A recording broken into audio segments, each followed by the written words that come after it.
Feliz día, amigos. Bienvenidos a su sección de alimentación y bienestar, donde usamos la alimentación y algunas otras herramientas para conseguir una vida plena y saludable.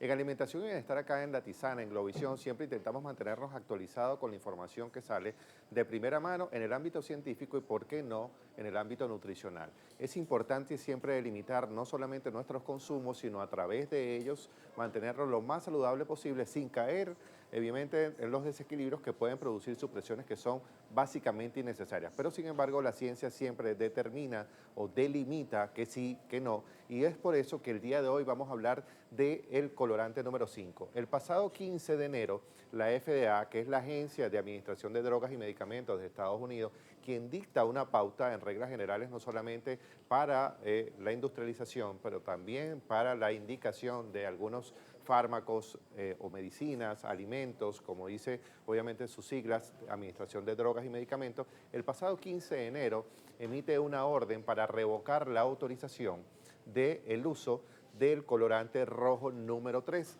como una cuestión de ley, basado en una cláusula de la Ley Federal de Drogas, de Administración de Drogas y Alimentos, que tiene que ver con, no solamente con medicamentos, sino tiene que ver con cosméticos, tiene que ver con alimentos procesados, con vitaminas, con una gran cantidad de cosas. En este particular, la FDA establece que no se permitirá el uso como aditivo de este colorante, que es bastante conocido, del rojo número 3, para la colocación o la administración en alimentos básicamente y medicamentos. Ahora bien, normalmente, ¿qué es el colorante número 3? Para que lo tengamos claro, es un colorante sintético hecho, algunos estudios dicen que es a base de petróleo, pero aquí está lo importante. Normalmente, si yo sé que algo es a base de derivado de petróleo, díganme ustedes que no lo es probablemente.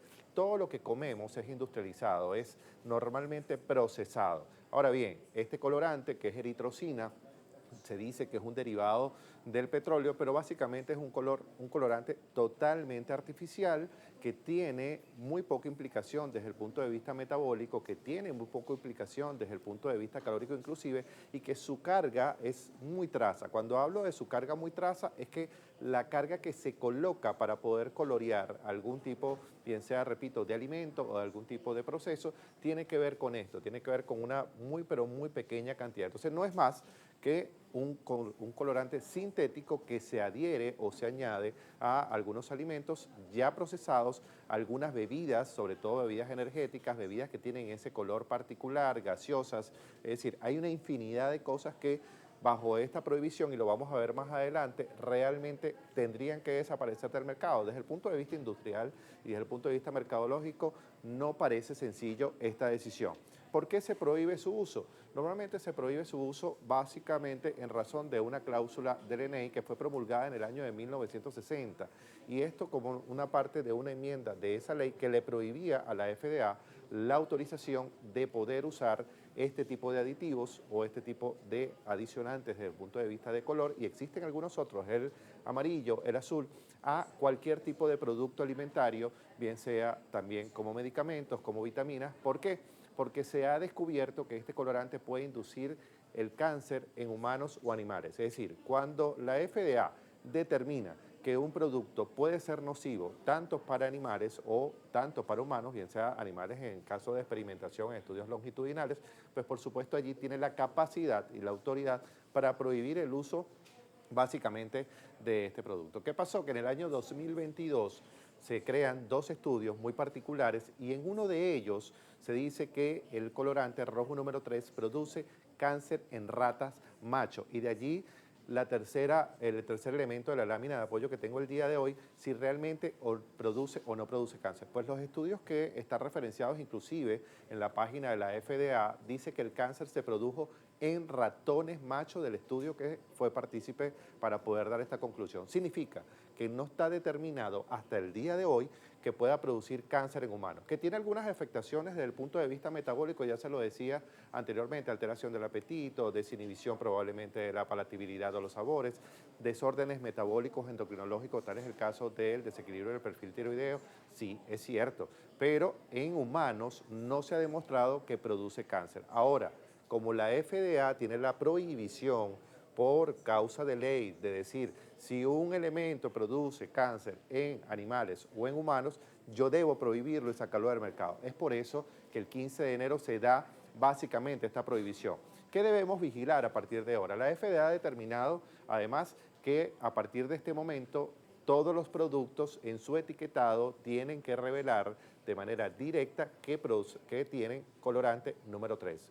Ahora, el detalle de esto es que se le dio un tiempo promedio hasta el 2027 y enero del 2028 para que la industria farmacológica, sobre todo la industria alimentaria, cambien, bien sea porque sustituyan este colorante por otro o simple y llanamente lo omitan. Es decir, tienen alrededor de 2 años o 3 años, y fíjense que les decía al inicio de este segmento lo complicado que puede ser para la industrialización de una gran cantidad de cosas, eliminarlo de por sí. Y hay un margen de error de más o menos 3 años para que nosotros decidamos si lo consumimos o no lo consumimos. Importante que realmente existe algún peligro en el consumo tras el consumo de este colorante. La FDA estima que no se usa tan ampliamente en alimentos y medicamentos, que las cantidades son muy pequeñas en comparación a otros colorantes que también están certificados y están basados en la misma información que además está disponible en todas las bases de datos de etiquetados de productos alimenticios, inclusive de terceros. Los sitios web de los fabricantes y de otros alimentos normalmente tienen muchísima información que han publicado y que esos datos de certificación están dados además por la FDA. Lo importante de todo esto es nosotros poder no englobarnos en un comentario o en quizás en una certificación que no nos atañe como humanos.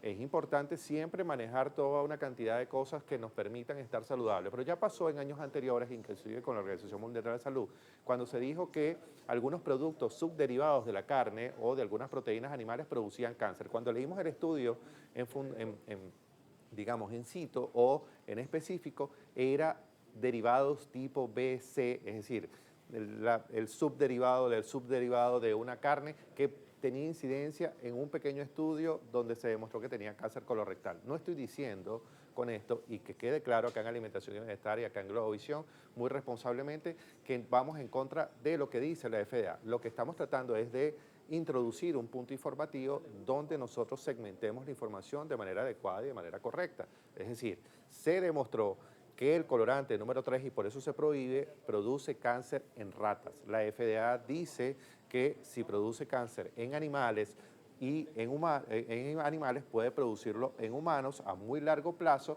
y por eso lo saca del mercado, pero no está demostrado que produzca cáncer en humanos. Espero que haya quedado suficientemente claro. Queda a tu potestad leer el etiquetado nutricional adecuadamente y de acuerdo a eso tú elegir qué comer y qué no comer. Industrialmente va a ser un proceso bastante complicado.